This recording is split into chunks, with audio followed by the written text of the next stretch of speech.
You are now listening to the Two Dads Run podcast. Just two dads who run, talking about running, and being dads, and some other stuff. What's up, everybody? Welcome back to the Two Dads Run podcast. I am Gray. This is Kevin. And we are your co-hosts for today, and always, I guess. So always. we got an awesome show for you today. Really cool interview with Ian Connor, who is the owner and CEO of the running store in Gainesville, Virginia. He's got a really cool background in running, and really looking forward to you guys hearing that. But what's been going on, man? How's everything? Everything's going well. Work's going well. Family's going well. Good. Training is going all right. Yeah. Racing, as far as the big item that's coming up, just kind of did a little pivot. So plan on doing a 100-mile race in the Outer Banks, but that is all going to be virtual now. Yeah, so having to do a little. So not only were you going to run 100 miles, now you're going to run it virtually. Going to run it virtually. Going to plan out a 5-loop, 20-mile map my run where my driveway will be home base. Nice. So we are going to set up a Keep tent. it local. Keep it local. So I'll have just, so it'll be one where we just, again, it's kind of just setting it up. What we're going to end up doing, too, one of the things we're going to do, Gray, is so I this year in participating of the Fuck Cancer Endurance Club, and we're going to be setting up a website so that people can actually donate for either the mileage that I'll be running, or if they like to purchase a T-shirt, but just showing support for anybody that has been affected by cancer, but specifically with the Fuck Cancer Endurance Club. So proceeds will go to them. And then obviously the purchase of the T-shirt. So, in a way, this change to virtual kind of just it really. I'm actually more excited about this virtual piece, man. That's awesome. Yeah, we're going to try to. So this was a pretty quick pivot. So we're going to actually try to put together a little something so that the Two Dads Run podcast can be out there as well. We'll do a little remote spot and cool. And follow along with Kevin as he runs. I would run with you for some of it. Definitely not 100 miles of it. But I've got a race the next day, so I'm not going to be able to partake. My half is the very next day. Well, you coming out and supporting me on at least one of those loops will be cool enough, man. Yeah, that's not going to happen. Yeah, so let's see. The one I'm probably going to need the most is maybe the one at 11 p.m. or 3 a.m., one of those. Yeah, so you make that happen, that'd be great. As we were on our way to the studio tonight, we were talking on the phone, and Kevin mentioned wanting to finish in around 30 hours. And I just, 100 miles sounds like a long way. I mean, that's about what I'm running in a month right now. And for you to run that in one fell swoop there in 30 hours seems like such a long time. I'm not thinking. I'm not trying to get that. in your head. Yeah, sorry. I'm not thinking about 30 hours because in a way I'm thinking about how am I going to charge my watch when it starts to die. So I already started thinking when I come in for those loops, it's going to be kind of like a NASCAR pit change. Going to maybe refresh the socks, going to have a charger connected to the garage, put my phone on or put my watch on it. And it's really just to go out there and have some fun. And I guess what I'm looking forward to is just the mental kind of breakthroughs and barriers. I don't know, just dumb stuff, that runners kind of do when they go out and do stupid stuff like that. Well, all luck to you, buddy. I'll be. But enough about me though. I mean, yeah, that'll be fun, and it'll be cool to have you out there and us do some of the podcasts. Definitely, I probably will not be speaking at all. But what about your race though? Tell us about what you got going on. So just. Still working towards the Cary Greenways Tour half marathon. So as of right now, it's still going to be an in-person race, which I'm really excited about. I really hope it stays that way. It is a staggered start. So basically for the half marathon, we can start anywhere from 8 a.m. to 8:30 a.m., which is kind of weird. I don't know how much it's going to affect the true race environment because hypothetically you could have somebody faster that started behind you. So, I mean, I guess we're just going to have to run balls to the wall the whole time and hope for the best. So we'll see. Training's been going pretty well, starting to taper a little bit. Did like 6.5 miles today, which is pretty light for me for a Tuesday. And, no, man, we'll see. I'm excited. What running shoes you've picked out of the 4? I think 5, Kristen right dude, now. Honestly, 6, I think, is coming in the mail. No, so I've got a pair of Vaporflies that I've run 13 miles in or so. Really wasn't that impressed. I mean, they're great. It's a great shoe, but we've probably lost half our listeners, so there's those 2 people. Yeah, you can hear everyone changing to a different podcast. But no, I mean, they're a great shoe. I was really kind of underwhelmed. You know how it goes, man. When people hype stuff up so much, it's really hard to live up to that. I have the Saucony Endorphin Speed, which is a phenomenal shoe. Was widely regarded as the best shoe of 2020. I mean, this thing is fantastic. So it's really hard. I also have a pair of Alpha Flies that are sitting in their box still. I was fully intending to send them back, but now I'm kind of, they fit my feet better. So I'm halfway tempted to find a treadmill somewhere and just take them for a run and see which one I like better. I've ordered them both from Running Warehouse, so I could send them back, or I could just sell the Alpha Flies, and get back most, if not all, of my money with only 13 miles. So I don't know, man. We'll see. I don't want to drag this on too long talking about shoes and races and stuff. People with running problems. Yeah, so it's either going to be not sure which pair, $200-$300 pair of shoes I'm thinking it's either going to be the Alpha or the Vaporfly, or really I'm strongly considering the Endorphin Speed. So we'll see. I just love that shoe and I wear it a lot. That's awesome. So, we'll see. Cool. I'm excited. I'm looking forward to it. Like I said, taper started. So we're only like 10 days out. Good. Well, cool. So what are you excited about in speaking to our guest today? Yeah, so this guy is awesome. He has a really cool running background, and you'll hear plenty about it from him. We had a nice 50-minute conversation, so definitely get comfortable if you're on a run. This is going to be a good podcast, good episode for a long run. We've also got some really awesome guests coming up that I'm really excited about. So really looking forward to sharing all of this with you guys, and hope you enjoy this interview.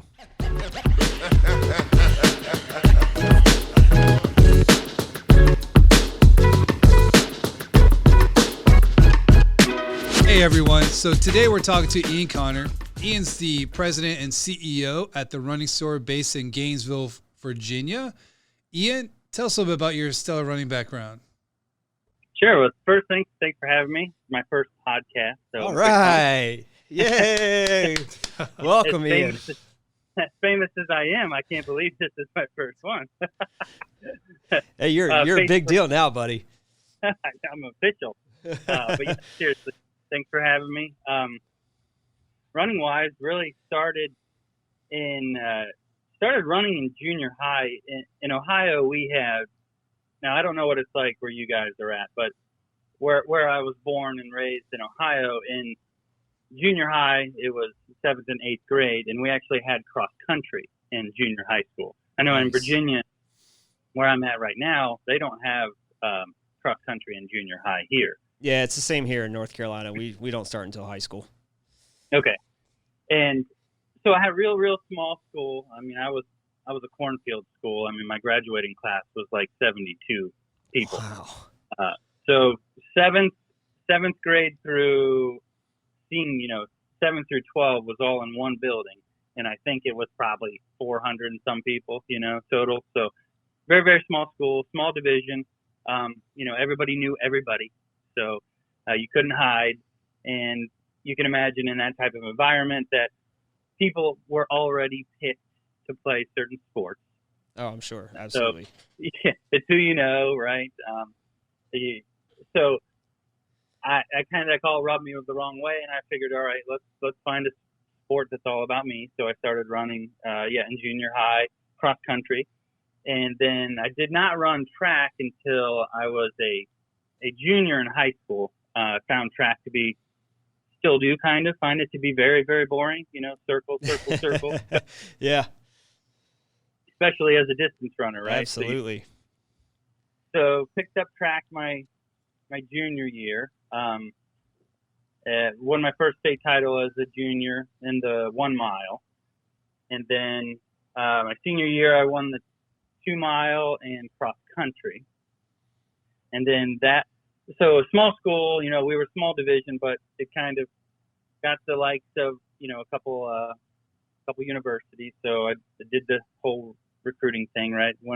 Did my visits and thought that was wowing, and my visit to Ohio State was the most memorable because you guys are in my age bracket of knowing who Butch Reynolds is, right? Oh, yeah. Yeah, absolutely. Right, so at the time, the 400-meter world record holder. So he was like when I went to visit, he took me to dinner.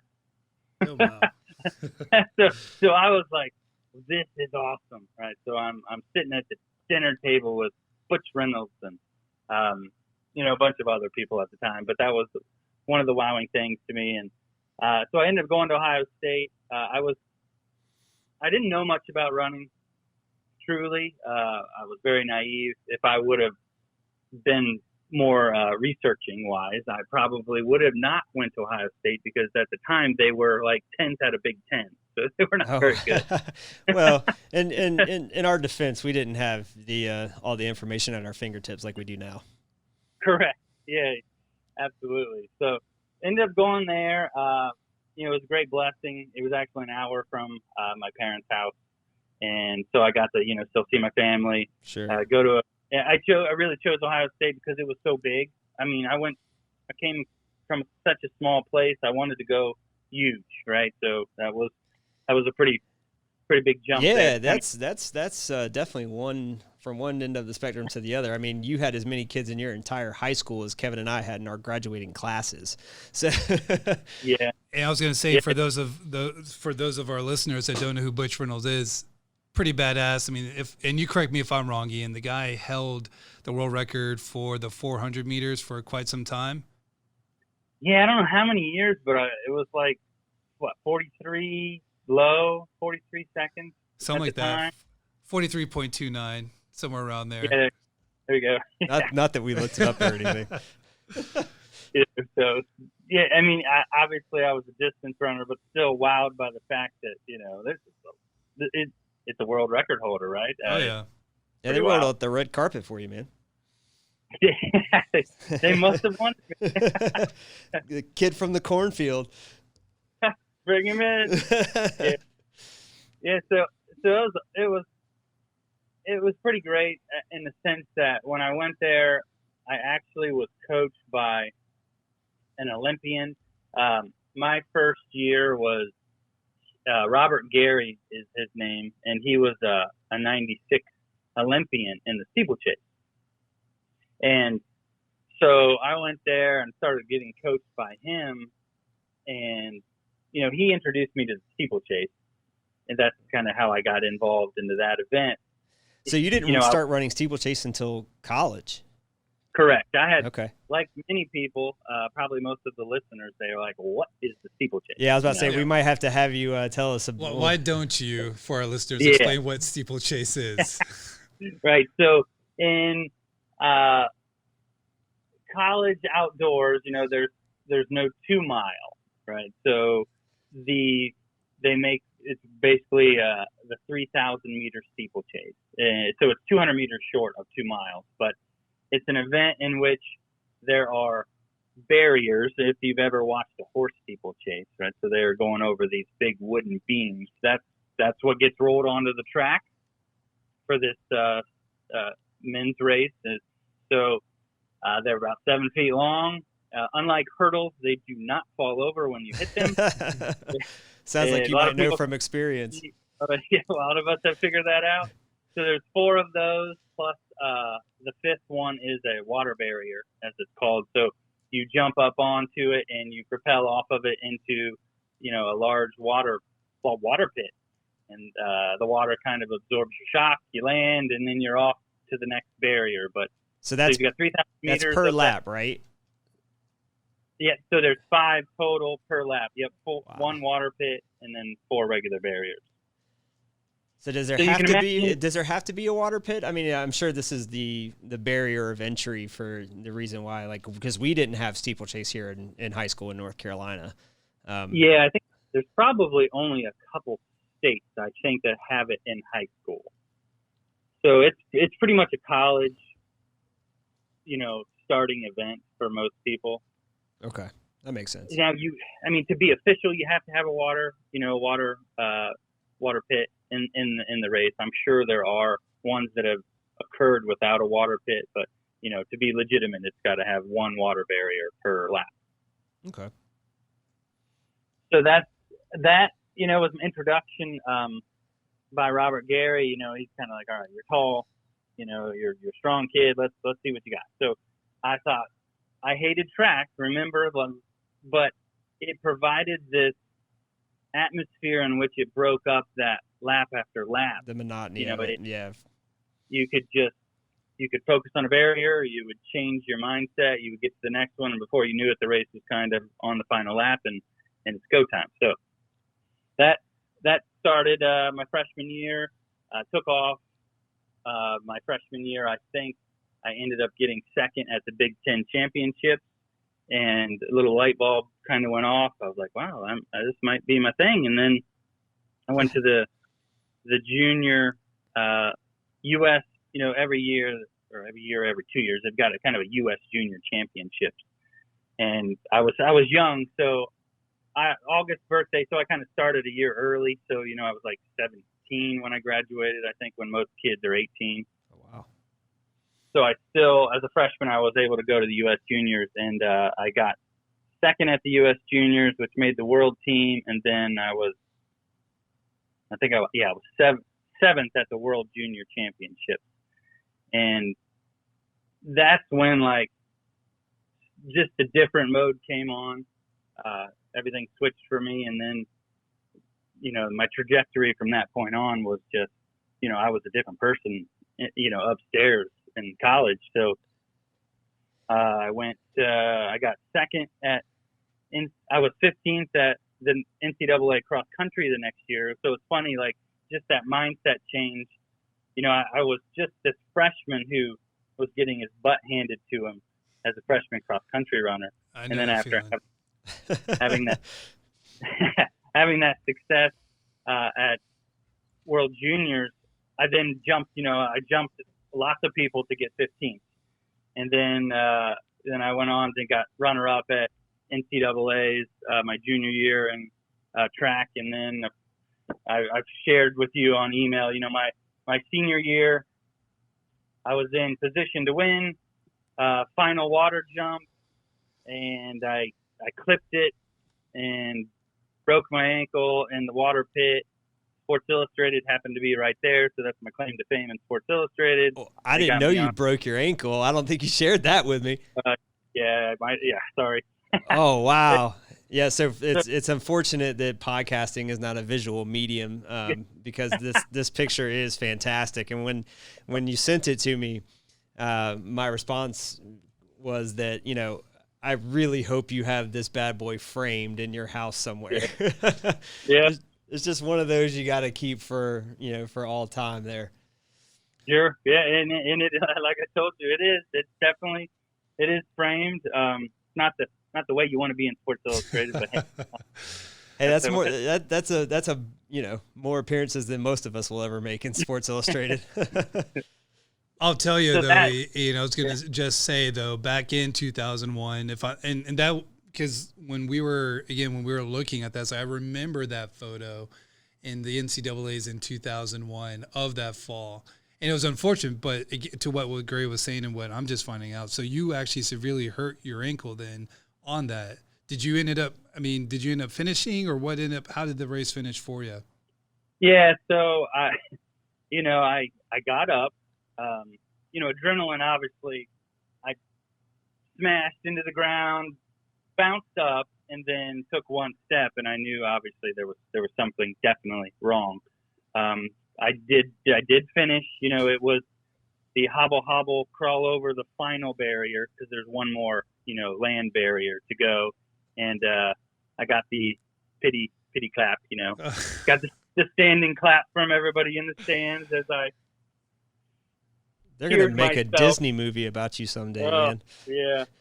So, and, I finished, of course, dead last. And it was shattered. I mean, it was an impressive break. It was basically, think of like landing and your big toe touching your calf, coming back around. Oh.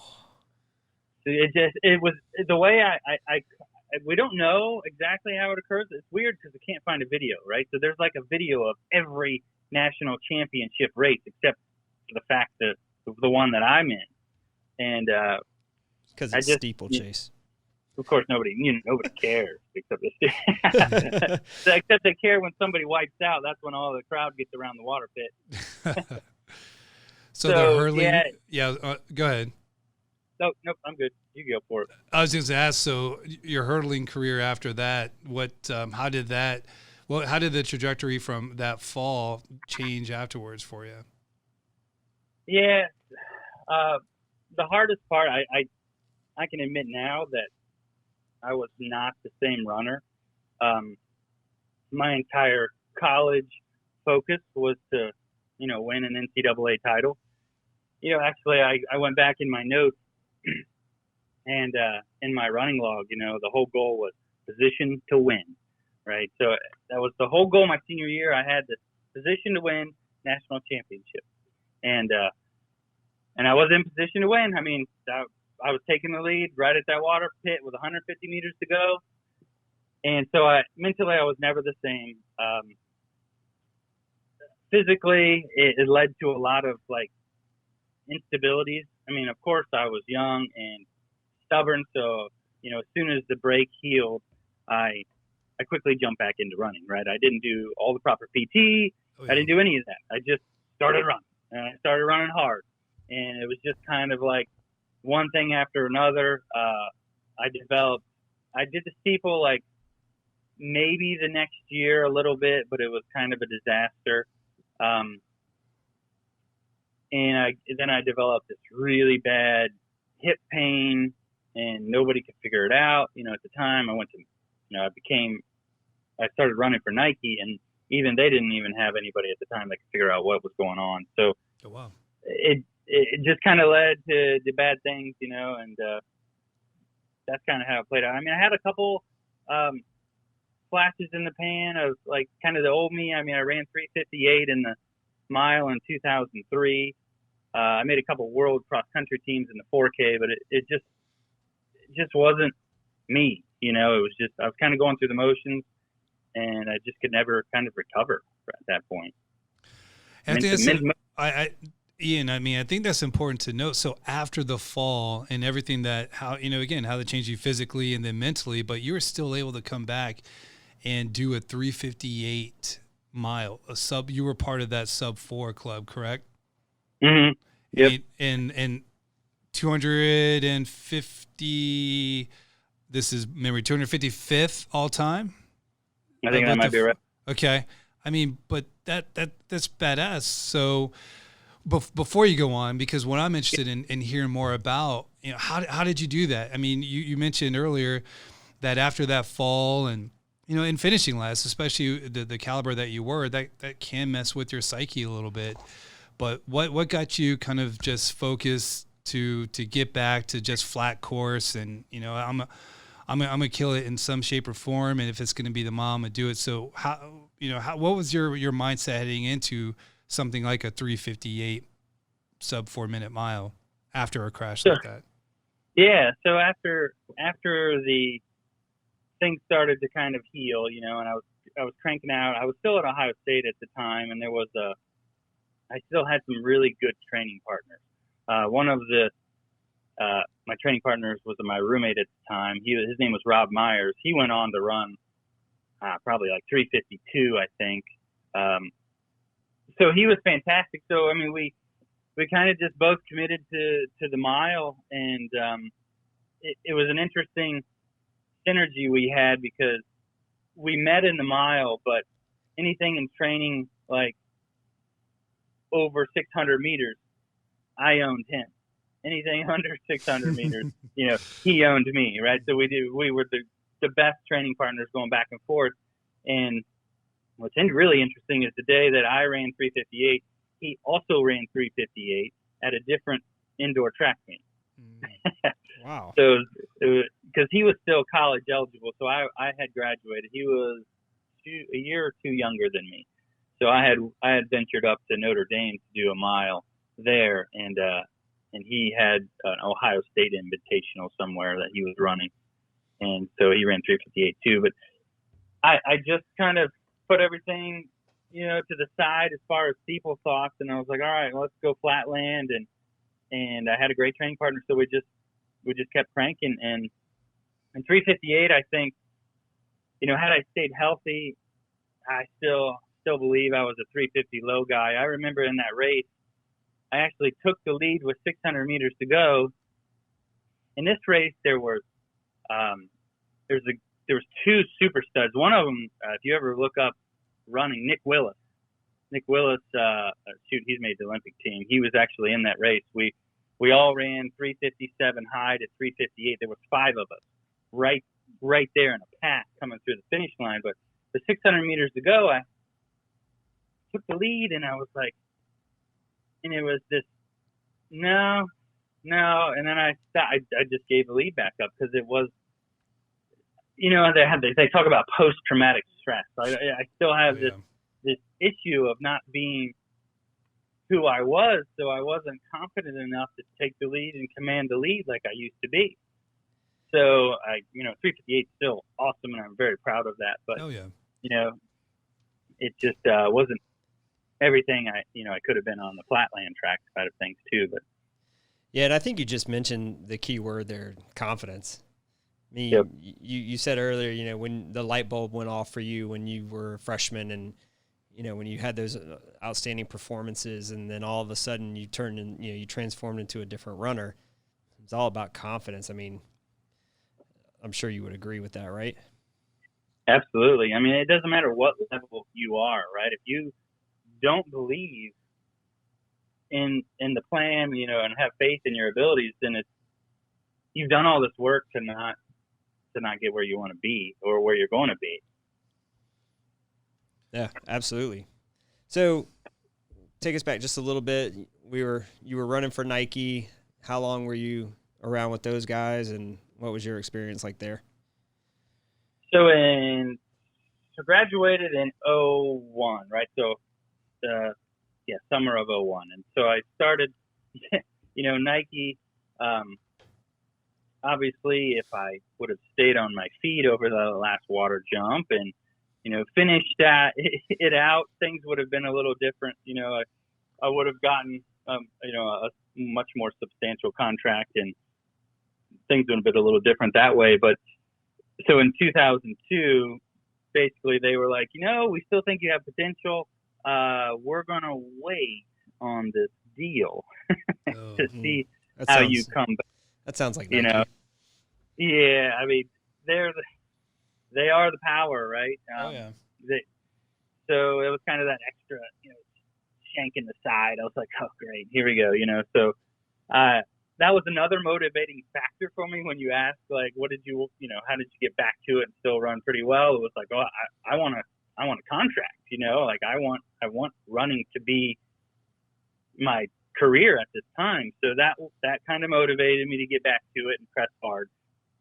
So I got my contract in 2002. I did a 4-year deal with them.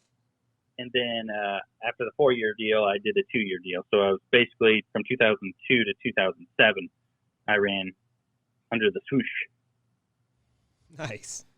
And while you're doing that, so, also looking back at your running history, Ian, being with Gray and I being here in Raleigh, North Carolina, just a few hours west from us, we have Boone and the Appalachian Mountains, but one of the endurance teams, and I think back then Zap Fitness is what they are. I believe it's Zap Endurance now, just because we follow them on Instagram, and I love looking at what their training programs look like. But You also joined Zap Fitness team too, correct? Around that time period when you did the sub 4 mile.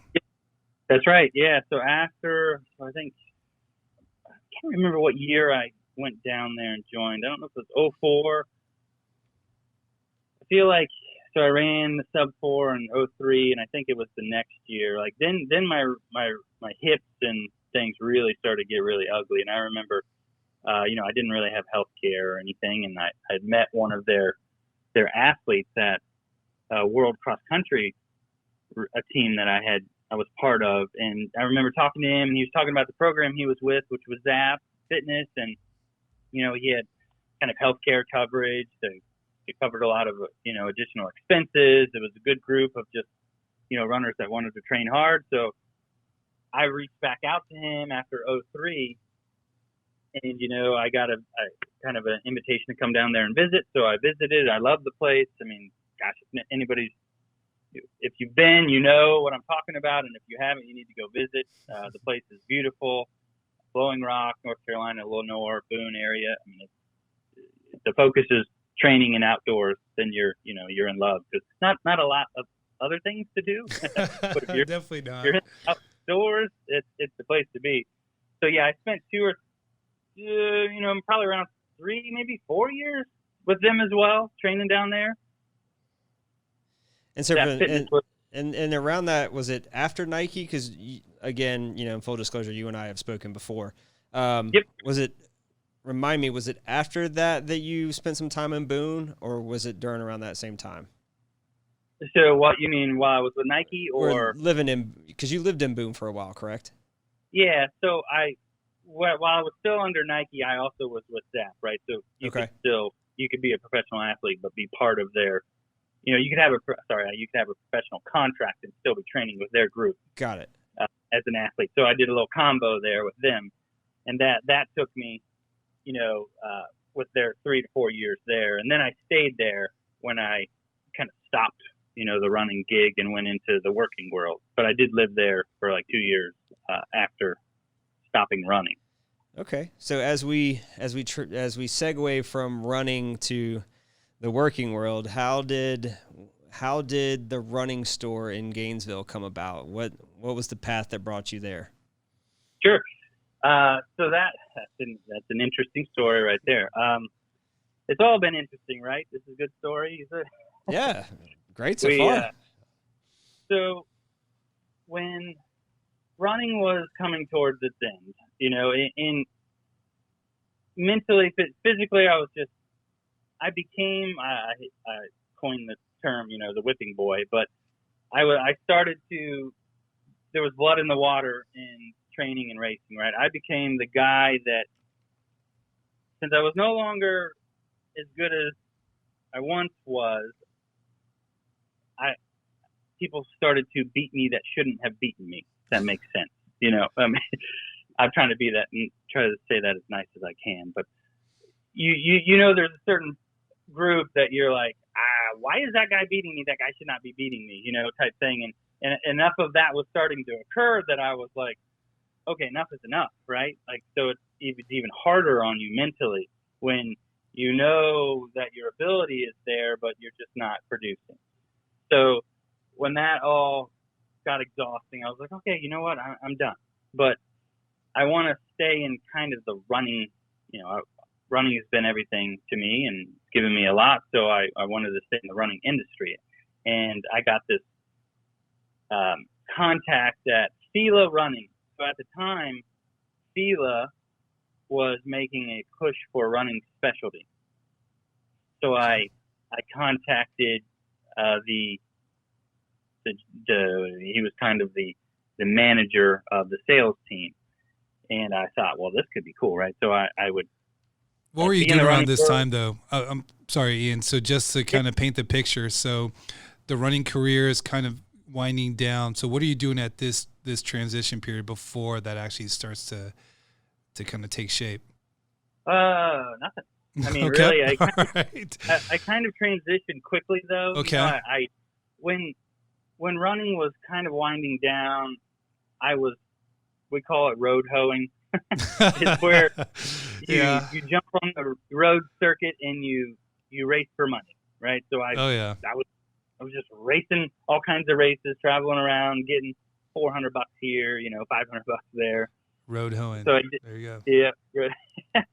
So as I did that, and basically until I had that contact, and then it was like it was kind of a seamless transition. I just kind of severed one, started the next one, got that call, had an interview, and before you know it, I was boots on the ground, traveling 1,500 miles a week in my 1991 Subaru wagon, visiting Atlanta, Georgia, all of Tennessee, Virginia, Alabama, North Carolina, South Carolina.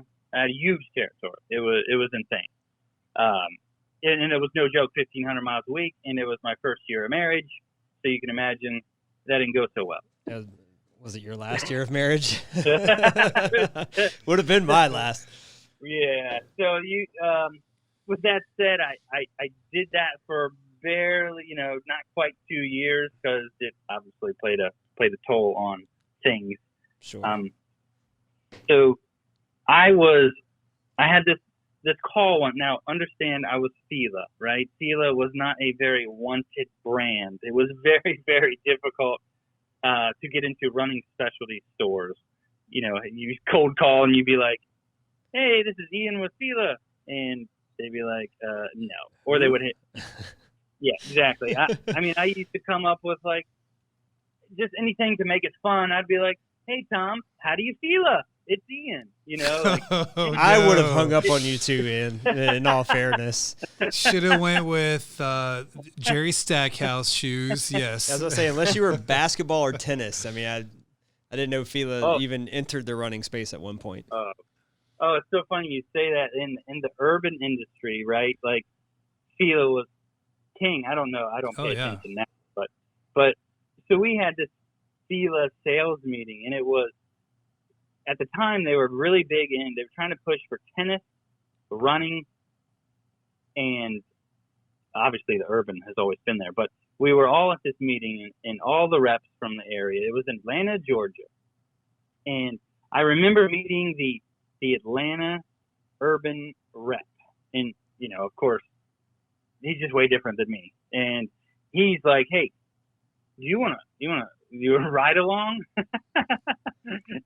Show you how it's done.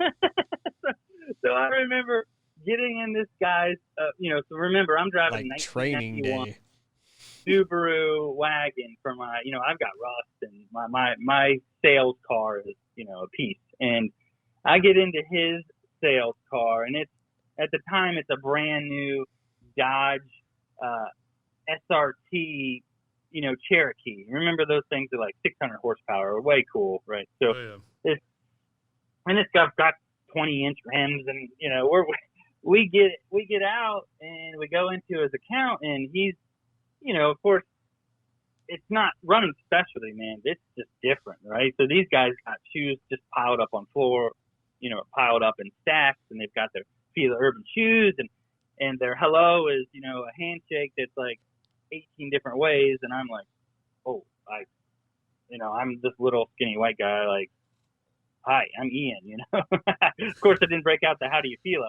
line in there, but it was just a different. And then that really hit home. I was like, yeah, I don't know if Fila's going to make it in run specialty. It's just different. It's got its mark in another industry, and but we kept pressing on. Fila kept dumping money into it, and I was, happy to still try to make it, a thing in run specialty. And then as it slowly, as I saw the writing on the wall that it wasn't going to make it, I had this call from an account that was going to open in Virginia, and this guy's like, "Hey, we're getting ready to open a store, and I would love to carry your brand." And remember, I'm Fila. I'm like jumping for joy. This guy called I'll be there me. in 10 minutes. He wants my stuff. Oh, holler. So I'm like, yeah, whenever your door's open, I'm in, right? Like, let's do it. And so he's like, okay, I'll keep you in the know on when the store opens and the progress, right? Because they were kind of in their infancy, and they were, still working on the design and everything as far as the store. So that was kind of the next month or so. He called me to give me an update, and I told him, I said, hey, I'm pretty sure that when your doors do open, I'm not going to be your rep any longer. I just want to be honest. And he's like, oh, that's unfortunate. So he calls me like the next week, and he's like, well, hey, I've really liked our communication throughout this. Would you consider being my general manager? Because we don't have one. And I was like, no. I was going 1,500 miles a week, kind of living the dream as far as freedom. And this guy wants to put me in, a 4 walls. Ew, that sounded miserable. So I said, no thanks. And he probably bugged me every week thereafter. Said, come on, Ian, you should come check it out. It's going to be a great store, great location. And he bugged me enough that I said, okay, you know what? I'll come up for a visit. So I drove up. I saw the store at that point that was going to occur. And I was like, yeah, this is going to be, this is great. I mean, I saw the area. I knew that it would be successful. So I agreed to be the opening general manager of the running store when the doors opened, and the kind of with the the side agreement that I would help build it, and then it would become mine, because I didn't want to just manage for somebody for the rest of my life, right? So I wanted to, the type A personality, I wanted to get the top of the food chain. I want to own it, right? I'll build it. I want to own it. So very curious on that, Ian, because I'll tell you that there are definitely a lot of listeners, a lot of our peers that are in that phase, and actually they're probably been thinking about doing something like that for a while. So how did you negotiate those types of terms that, hey, I'll accept this position, but on the condition of that I become the CEO and owner of this place down the road? So kind of put the business cap on. Yeah, so we didn't really have like anything in writing or anything. It was just kind of like a gentleman's nod. He knew it. I knew it. The two majority owners at the time, it was a passion they had. They weren't going to work it, right? So, and I'm still very close, good friends to both of them. But one, was he worked for the county, and then, well, they both worked for the county, I guess, in a way. One was a teacher for, he'd been in the school system for forever, and then the other worked for the local county government. So both those guys had full-time jobs. They both at the time were high school coaches, so they were never going to be in the store, right? They just had this great idea, and they saw the need for a running store to be in their community, so they opened it up, with me as the general manager. And so they knew they weren't going to work it, and I had a passion to eventually own it / buy it from them.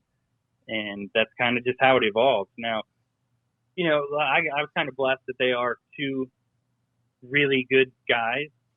So if I were to do it again, I'd, probably have something written, because, it's hard to trust people these days, I mean, unfortunately, I hate to say that, but, I would definitely write something down.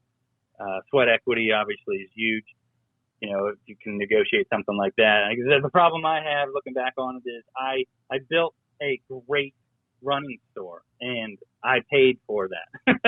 So it was like, oh, you did such a good job, now you have to pay for that good job. So I wish I would have done a little less of a good job, but I did buy it 5 years in. So the doors opened November 16th of 2007, and 5 years later I got the funds together, and I've owned since. And that area has exploded since 2007, yeah? Oh my gosh, yeah. I mean, it is, it's the bedroom community of DC. It's people moving out. They all work downtown, Arlington, Fairfax, Pentagon type area, and they drive home, and you can get a lot more for your money out in Gainesville, but they all commute, in. So it's constantly there's, signs up for, 300 home development happening, seems like every couple months there's 300 homes popping up here or there, which is good. Yeah. Oh, I mean, cause I lived in Gainesville for a while, probably 2003, and then just kind of lived in and around the area. My brother still lives there now. And it's been crazy every time I go back up there to visit, from where it was in 2003, where there was literally almost nothing there. to now it's, it's suburbia. Yep. Yeah. This used to be farm country, and it's, Mr. Farmer sells his land for, multi-millions of dollars, retires, and then 300 homes get put up. So obviously, with the pandemic and all of that, I'm sure that's presented some pretty unique challenges for you in the retail world. How has that been? How have you navigated that? And are you looking forward to the end of this thing? Yeah, I think like everyone, we're like, I can't believe it's still, kind of plaguing us here. But luckily, another one of those blessings is we just have one store, right? So, it's much easier to pivot and make changes with one instead of many. And, I'm blessed to have a wife that's a nurse, and her skill set highly needed. So as soon as COVID hit, I pulled off payroll to keep the store, cash flow healthy and, above water. So I came home, full-time daddy duty with the little one, and, she was out there, doing her thing as a nurse. And I kept, I didn't let go of anybody. We kept everybody. Awesome. I have a pretty awesome staff, and we're really blessed to have an amazing community, customer base that really supported us, through the whole thing, and still do. I think I see daylight now, but our doors are open. We're going to make it. So I'm super blessed again just to have the customers that we do. We do have an amazing customer base that continues to support us. So many people would come in, and I knew they didn't need shoes. They just were.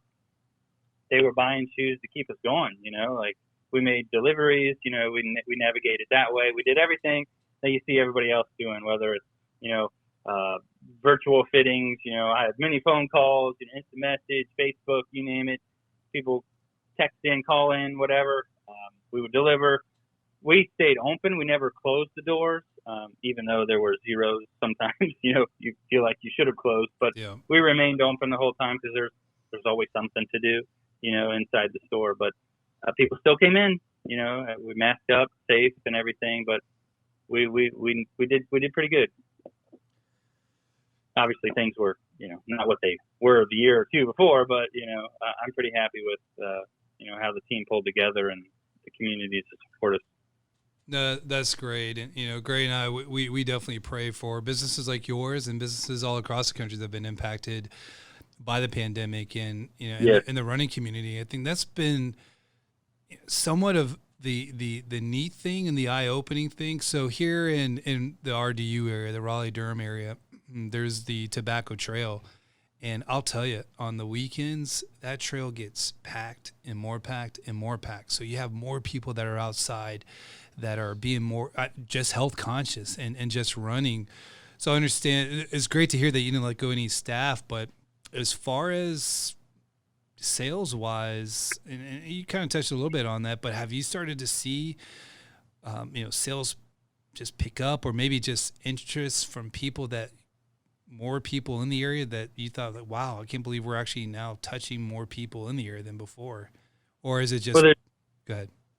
So there's no doubt that I have witnessed, just the driving around, or I kind of live in the country outside of Gainesville, and there's people I see, I've never seen anybody running on any of these old country roads, and I see people, I'm like, that is awesome, right? Even sometimes when I'm making my trip into Gainesville, there are definitely more people than ever out walking, jogging, biking. It is great to see. Running, running events were canceled, but running and walking was never canceled. And it's a pair of shoes, right? In all reality, it's a pretty cheap, thing to go do. You just take the shoes that you got, or go buy, a new pair of shoes, and you're out the door and you're de-stressing, and it's good for you. So now I talked to Gray about this the other day. It's like, I've seen an uptick now, just recently, and it's not like there were definitely more people exercising and participating, in running and walking last year, But a lot of that, they were just utilizing the shoes that they had in the garage, right? So they were like, I need to get outside. I got a pair of shoes. I'm going to put them on. So I didn't really see them as a customer, but now I'm starting to see them because they're sticking with it and they're realizing, okay, these Walmart shoes might not be the best shoe for me. I've stuck with this. Let me see what else is out there, right? So I'm starting to see them, come in and having those conversations and getting pumped about, their fitness and their goals that they now have that they. And maybe racing again someday. Right, yeah, or they're going to do their first race, right? Yep. So you got the people that are going to race again, or the people that are like, you know what? I just started running last year. I think I might enter a 5K. And you're like, yeah, like that's pretty awesome. Yeah, So absolutely. We're super excited. Kevin and I both have races coming up. In person, right? Well, mine's in person. His just moved virtual, but mine is still in person for now. So we'll see. Fingers crossed. Yeah, I think it probably will remain. I think we're starting to see things open up, and I think we'll see them stick to as far as whatever they're saying. I think they will stay open unless something really bad starts happening. Vaccines are here and people are starting to feel more comfortable, so it's a good thing. For sure. So what does the future hold for you, Ian, and the running store? Oh, that's a good question. I mean, obviously, I want the running store to remain open and for a long, long, long time. I've always joked, I'd love for my daughter to take it over, at some point.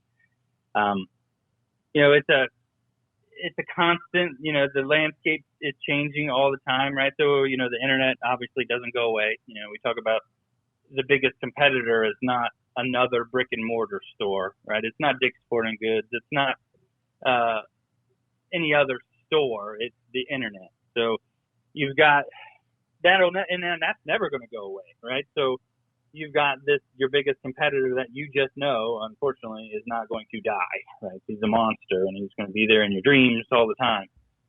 So pivoting around that, making changes you're constantly trying to be the best that you can be in your doors, right? So that's what matters is service has to be your best product.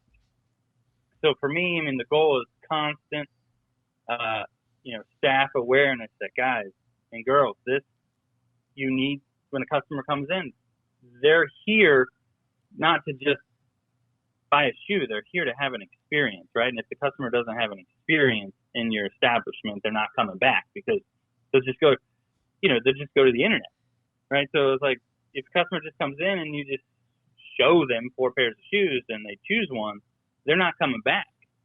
But yeah, if they I think you nailed it. Yeah, absolutely. You're absolutely right.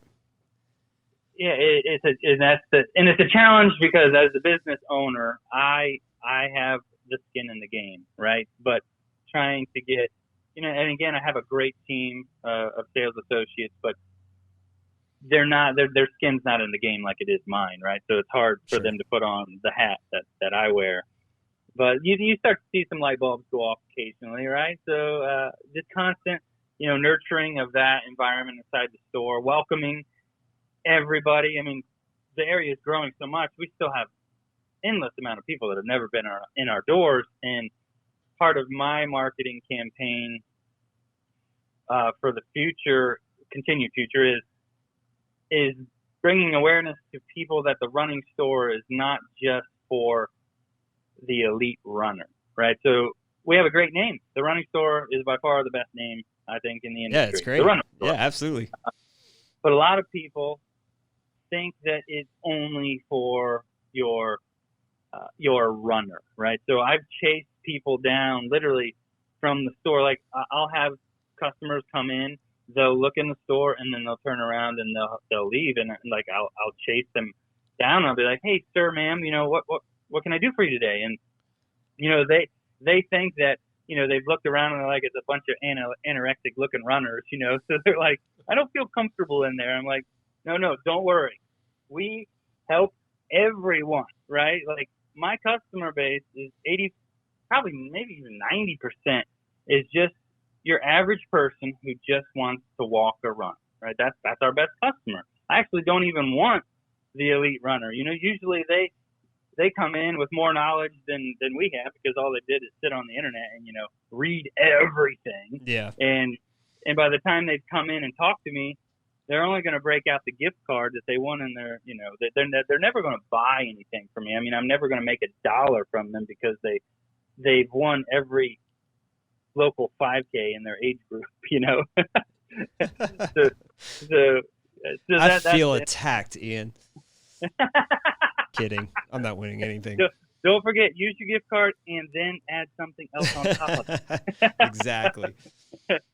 But that is the biggest challenge for us is the name's the best name, but it's also, for a lot of people, pigeonholes us a little bit because they think it's only for runners, when, again, most of my customer base, I'm fitting the UPS workers, the Home Depot, the Lowe's, hairdressers. I mean, if you've got feet, we're doing it, right? We're putting you in the right shoe. We're analyzing your feet. We're doing 3D mapping, all that stuff, right? So it's if you got feet, we're there for you. So that's the hurdle. Yeah, absolutely. You nailed it. The experience. Well, Ian, thank you so much for taking time out of your busy schedule. It's been awesome talking to you. Where can people? Does the running store have a big, online presence? Are you guys deep into social media? Where can people find you? So by the time this airs, we might have our new website up, but we're therunningstore.com. Currently, there's just kind of a placeholder. We have a new website in development in draft mode, but it'll just give you information about the running store. My goal was never to, at this time, I'm not going to compete with Roadrunner Sports or Running Warehouse or Amazon, right? So that's not my thing. We're Sit and Fit. So my goal was just to create a new website that talks about my team and what we do at the running store. We'll, of course, have some running store merchandise for sale, but therunningstore.com is our website, and we've got an Instagram page, The Running Store, and then Facebook page. That is The Running Store Team, I believe. Yeah. Awesome. Ian, thank you so much, man. I really appreciate your time. Thank you, Ian. Awesome conversation. Hey, it was really a good time learning about your career and no your problem. story. I'm glad to be on. Thanks for having me. All right, absolutely. Take care. All right.